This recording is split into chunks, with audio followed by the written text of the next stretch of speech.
Oo. Yuseko. Oh, tawag ka ni Anton. Nasaan siya?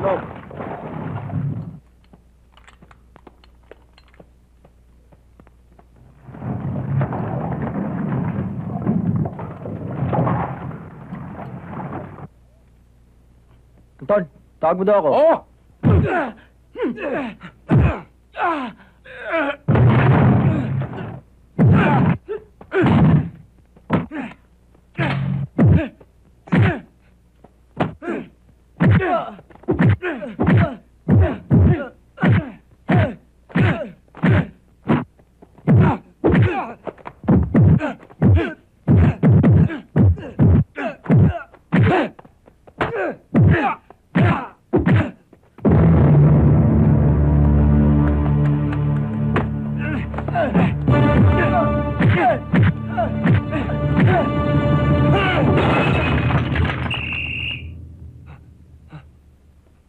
Ano yan?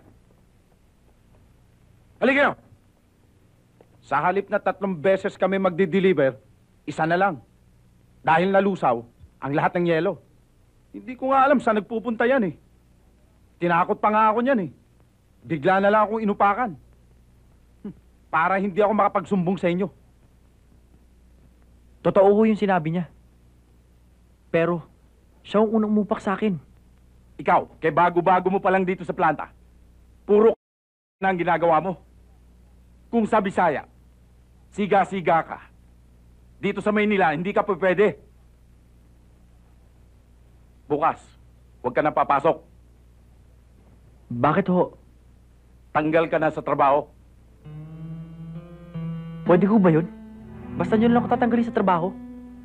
Para sabihin ko sa'yo, ako ang nagpasok sa'yo dito sa trabaho. At ako ang magtatanggal sa'yo. Bumalik ka na lang sa katapusan para kunin mo ang sweldo mo.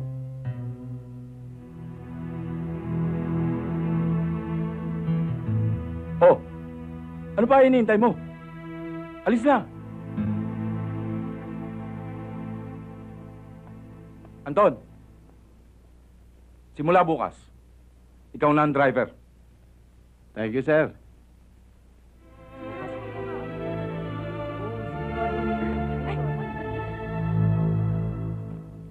Hindi masakit pa. Aray, sakit! Ano ngayon kung idol mo si FPJ? Dapat inuuna muna ang trabaho bagong lahat. Tingnan mo tuloy, wala pang 2 buwan, tanggal ka sa trabaho mo. Ang mabuti pa, kuya, bago mawasak ang mukha nito sa kabubugbog, ipasok mo na lang siyang gwardya. Total nangangailangan naman ng security guard sa agency niyo eh. Ano? Yan magugwardya? Baka naman mamaya-maya habang nagugwardya, bigla lang umalis sa pwesto para manood ng sine. Hindi ko naman gagawin yun, no? Kahit pa paano naman, marunong akong palaga sa trabaho ko. Napag-initan lang ako doon. Bueno, ipapasok kita ulit sa trabaho. Pero sana naman ngayon, ha? Huwag mo na akong hiyain. Pangako sa'yo, hinding-hindi kita hihiyain.